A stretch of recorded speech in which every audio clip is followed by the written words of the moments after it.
Hello everyone and welcome back to Cruel and Unusual Storytime. I am your host Simon Dexter, and today we are resuming Pacifica's Wish, aka the longest story on this channel so far. Wow. Wow. It's got the most videos in its playlist overall. It's just, I've read quite a bit of it, which is honestly a good thing, because honestly it's just a very entertaining story. I know I poke fun and I have minor things that bug me, but they're really minor and nitpicky at best. But overall, it's entertaining, it's loyal, and I'm happy to read some more. So let's do this, shall we? Sit back, relax, and let's enjoy more of Pacifica's Wish, Chapter 11. Possibly more. You'll know before I do. Almost forgot to mention, we left off on a pretty fun cliffhanger last time, so let's jump right into that. Well, I spluttered like a dying putt-putt. I gotta stop quoting that video in my videos.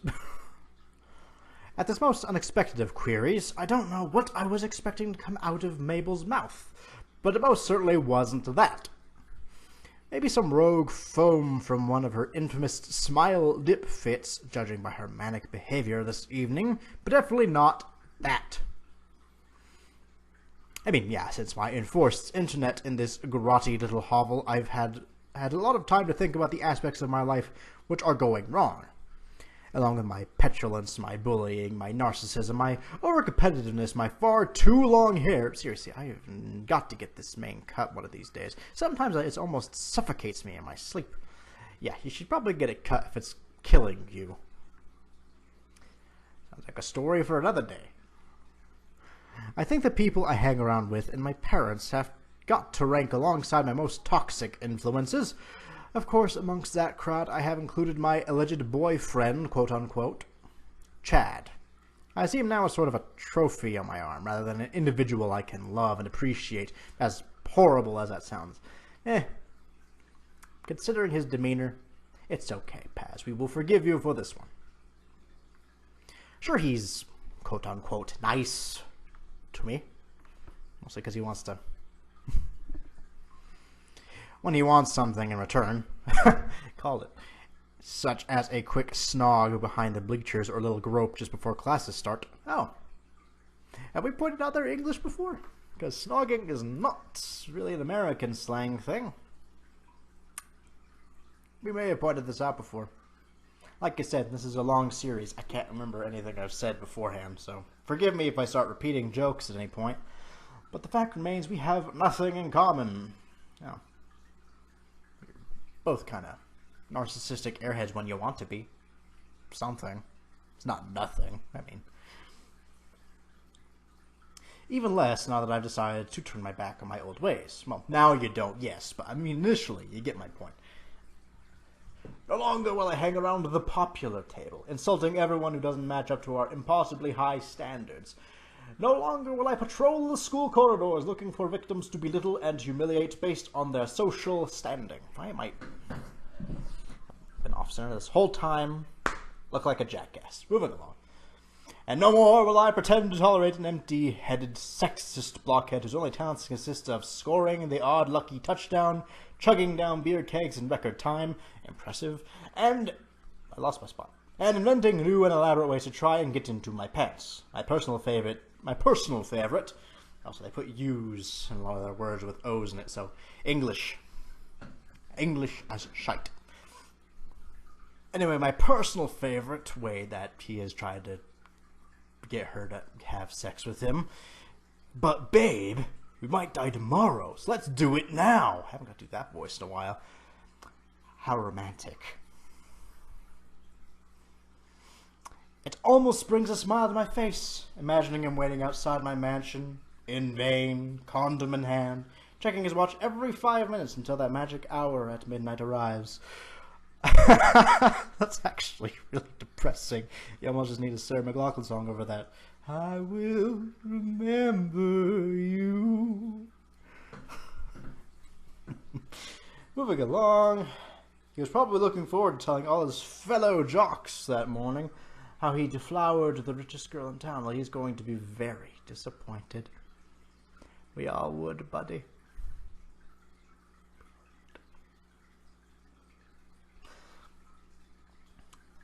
Thank God Mabel and her friends showed me the light, in a non-religious way, of course, before I made a horrible mistake. Ad-lib that touch, but you get my point. That doesn't mean to say I'm going to instantly fall into the arms of Dipper, though. I mean, he's sweet and all, and we had certainly graduated to good friends by the time we left Gravity Falls 3 years ago, before events took a turn for the worse. Actually going steady with him? I wasn't sure I was prepared for that, even if he was. So Mabel, Candy, and Grenda would have to forgive me for my garbled non-committal answer. I like him, but we haven't seen each other for a long time. I don't know what he thinks. I panicked as I looked at each smiling face, eagerly awaiting my answer.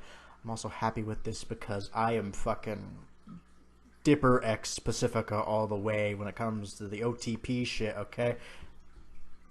Just gonna throw that out there. I'm not sad about my life at all. Thank you for asking. Upon hearing me, the response from those in attendance listening in was like someone letting the air out of a balloon. Aww. Why do I do this to myself? That was also sounded terrible. I am so sorry. Came the reaction as I could see Mabel weighing up whether to give me another sticker or not. Then the brunette perked up. Well, if your uncertainty over what dipping sauce thinks of you is providing a major stumbling block, I can help you out with that. Hey, bro! Bro! Get up here. We're having a pillow fight in our underwear and we want you to be the referee. Mabel, no. We're not doing the sibling thing again. Don't do this to me. Please, for the love of God. I already had to do the dragon and pony sex today. I'm sorry. Flashbacks. That was probably really loud. I apologize. I'm going to calm down now and resume the story. Also, if Dipper falls for this, I'm going to be very disappointed in him. Despite my flustered state of mind, I found myself helplessly creased with laughter on the floor at Mabel's statement. What? A male voice sounded from downstairs, and it was like a mini hurricane made its way from the lower level. Dipper. Come on, bro. Come on.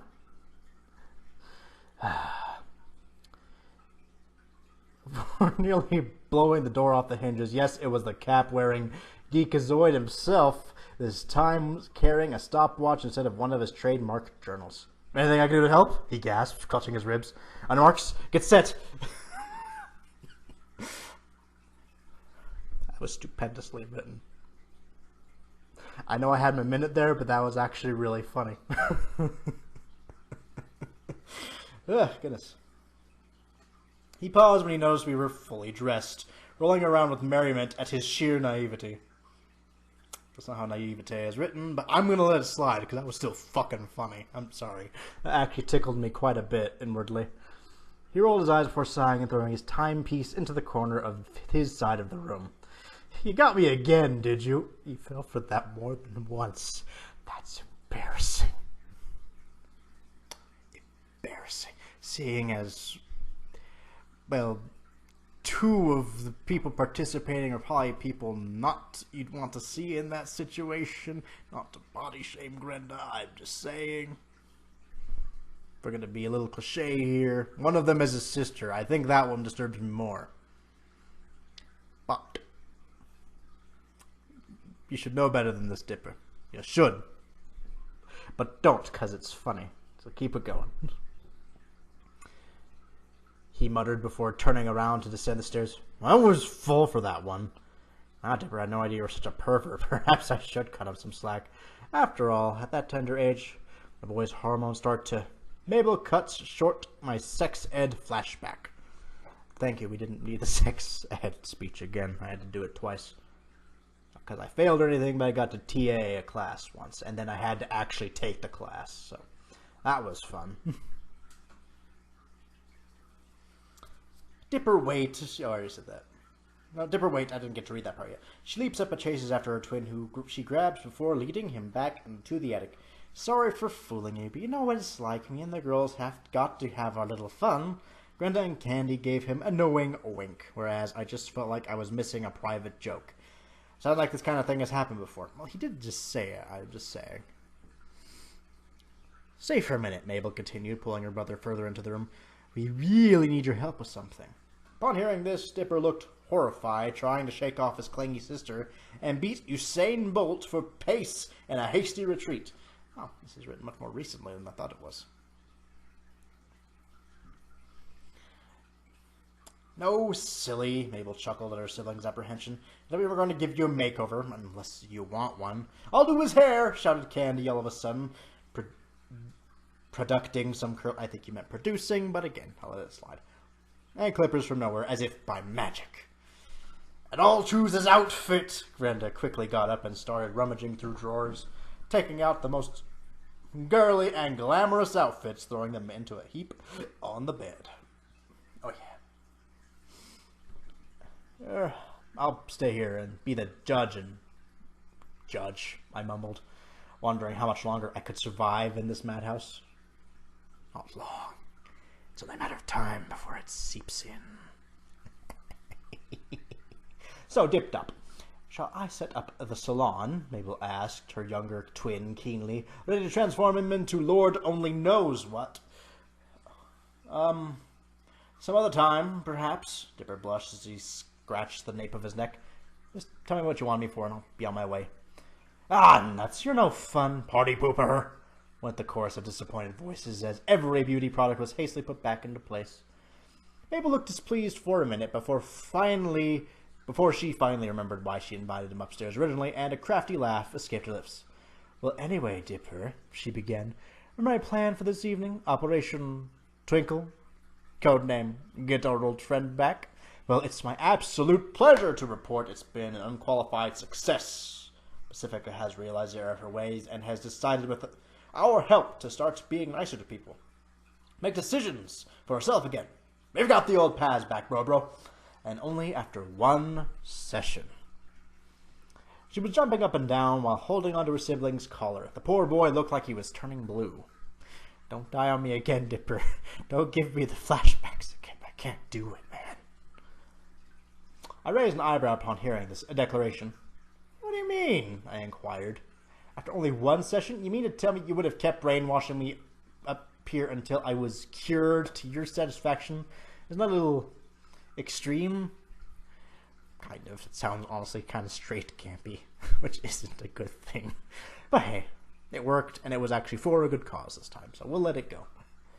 Mabel stopped choking Dipper for a second to glance back at me. Of course not, Paz. We had complete confidence that you'd come around the first time of asking, and if not, we wouldn't have held you prisoner, per se. We'd have just come to get you. Every day. In the evening. Until we'd worn you down, Mabel added ominously.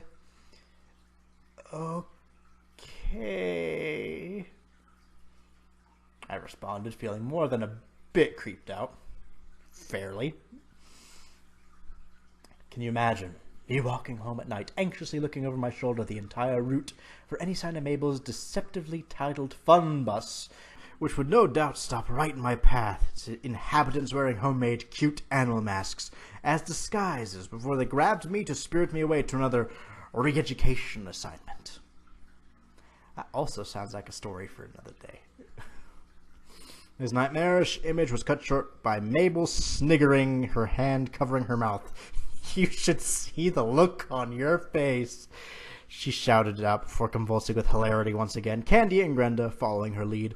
I quietly seethed. For someone so happy-go-lucky, she sure likes to mess with people. A little bit. All of a sudden, with Mabel and her friends temporarily incapacitated by their uncontrollable delirium, I found my eyes wandering to Dipper himself. Please don't make me read another sex scene right away. I can't handle that tonight. I gave him a sympathetic glance for having such an off-the-wall sister, and he seemed to pick up on it, silently mouthing the words, I know. I get lost in those... Oops! Too early, Pacifica. We'll get there. We'll get into his pants eventually, just not tonight. For my sake, if not for yours. Anyway, when Mabel and her friends had finally halted their silliness, and I'd almost lost the will to live, the pig owner cleared her throat to resume proceedings. Ahem!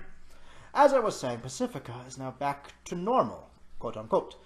Comparative speaking, and her clean slate begins tomorrow when she plans to make a full apology during assembly to all the people she picked on while we've been away. And tonight, in between painting our nails and telling each other werewolf romance stories, we're going to help her work on a list of names of everyone she tormented. On to it, girls.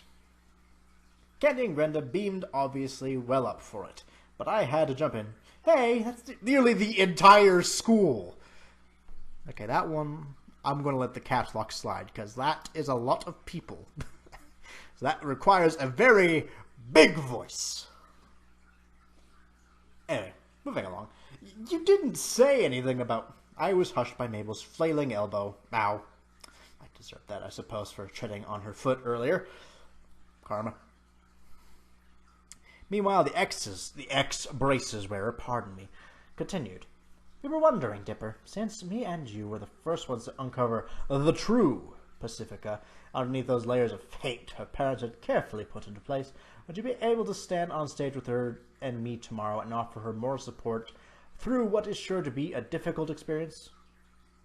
And besides, she added, looking down, it is partially our fault.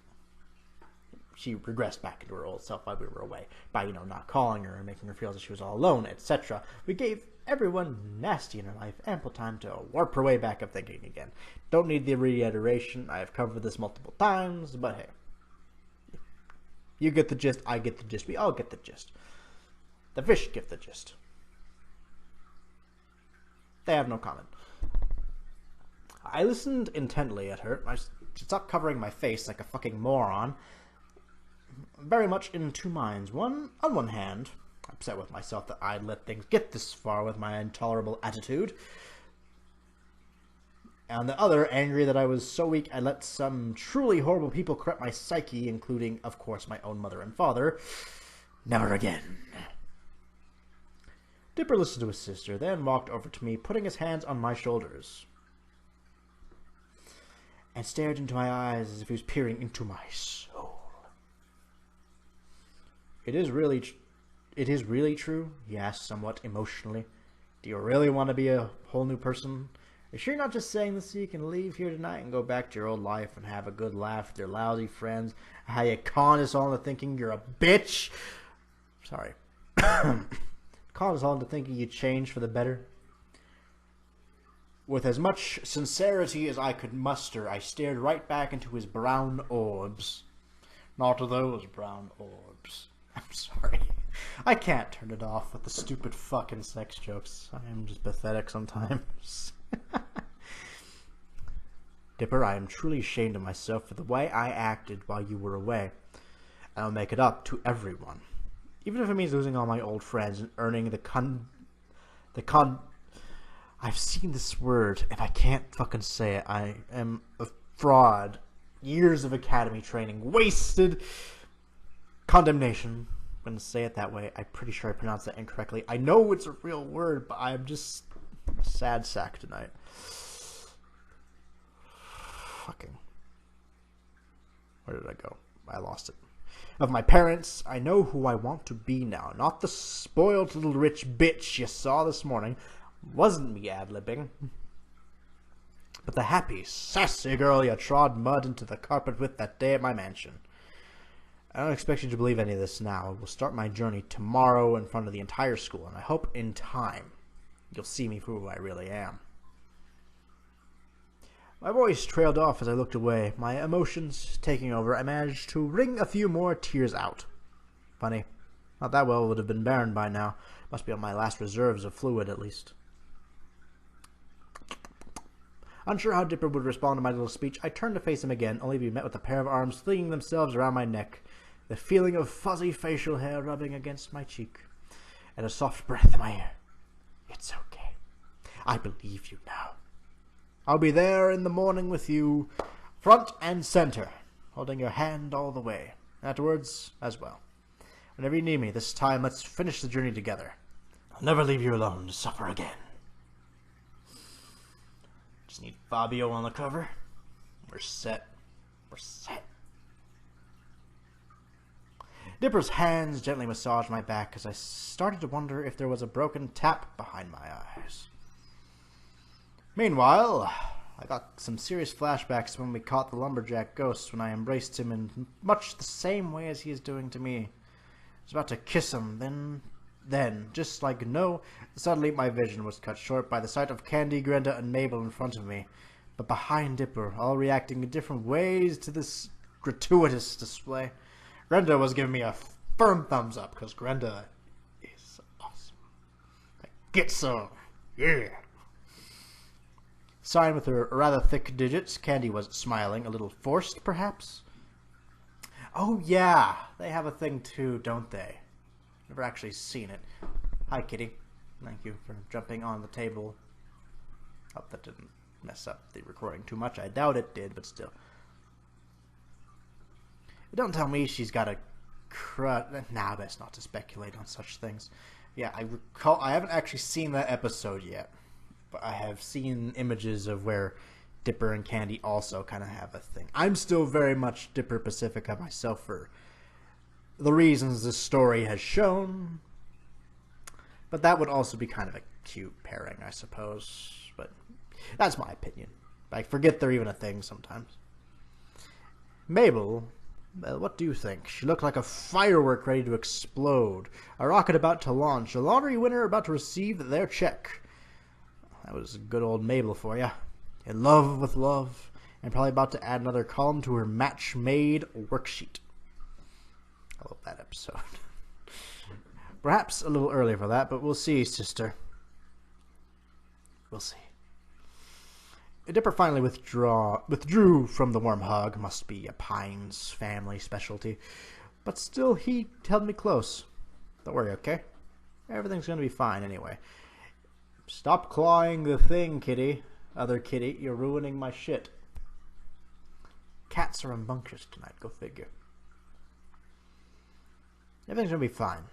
Anyway, enough about the heavy stuff. I seem to remember it's someone's 16th birthday, and seeing as how we've dragged you away from your own celebrations, I think the least we could do is put on a little soiree for you now. He winked at Mabel, who hesitated for a minute before realizing what her twin was getting at.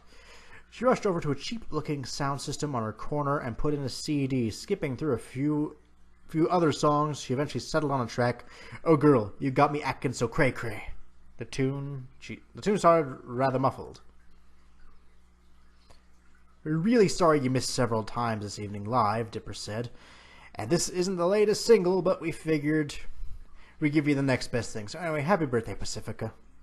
He then kissed me on the cheek. Not quite that sultry yet. We'll get to that, I'm sure. Because there are 4 more chapters after this, I'm pretty damn certain. Calm down, shippers. It was purely a platonic peck. Don't you fuck with me, Pacifica. Don't you fuck with the boy's heart, man. Can't handle the ship shit not working out anymore. There's Ash and Misty breaks up, and then I can't. Joking. Not joking. Who am I kidding? My heart hurts. Still, it didn't stop me from turning on an attractive shade of scarlet, though. Can I just not cover my face again tonight? Jesus. Candy and Grenda were laughing at my discomfort, while Mabel vanished for the time being. I'm kind of glad for her in a way. Any more excitement tonight, and that girl would be halfway to the moon by now. Oops, and now she's back, kicking the door open. Brief period of silence. Over. "I've got presents!" she announced, accompanied by an oinking Waddles, as a small heap of gifts in her outstretched hands threatened to spill all over the floor. "And he wanted to wish you happy birthday, too," she added, pointing to the porker in question. What? They prepared all this? Even after the way I'd been behaving this morning? I couldn't believe it. I can't either. "I don't deserve this," I stammered as Mabel literally dropped the gifts onto me. "Nonsense," Mabel grinned as I examined each carefully wrapped parcel. "You're a friend now, and I knew you'd come through tonight. I never lost faith. Except for like 0.5 seconds, but we're not going to count that." Ad-libbing, sorry. Her belief in me was inspiring, not to mention illogical. After all, she seemed to have a lot more confidence in me than I did in myself. Perhaps with her and her brother's help, I really could break the Northwest chain. Suddenly the music stopped. It was Dipper who had hit the mute button. "Oh, Dipper, no fair," his sister protested. "You can listen to Baba later." Baba. I forget the stupid ABBA joke. Moving along. "No, shh. I thought I heard something outside." "Yeah, right, dipstick. That's the oldest excuse of the oh." Mabel stopped herself mid-sentence as she stood next to her brother. Slightly unexpected turn of events, and I can kind of see where this is going. I kind of hope not, but to be fair, I guess if it's going to last any longer, it needs a bit more conflict than this. So, let's just roll with it. Pretty sure I'm right. We'll see. Grenda and Candy, who had been doing a bizarre waltz together in the center of the room, soon joined them. Only Waddles remained to sniff at a random stain on Dipper's side. Pacifica? Dipper spun around to get my attention. Huh? I was busy looking at the presents. I hadn't opened them yet, but I could just tell by looking at the labels, the shapes, and solidity of a couple that Dipper had gotten me a giant book, and Mabel another sweater to add to my collection of one. How refreshingly predictable. Could you come here for a minute, please? Dipper seemed quite frantic. Okay, hold your horses.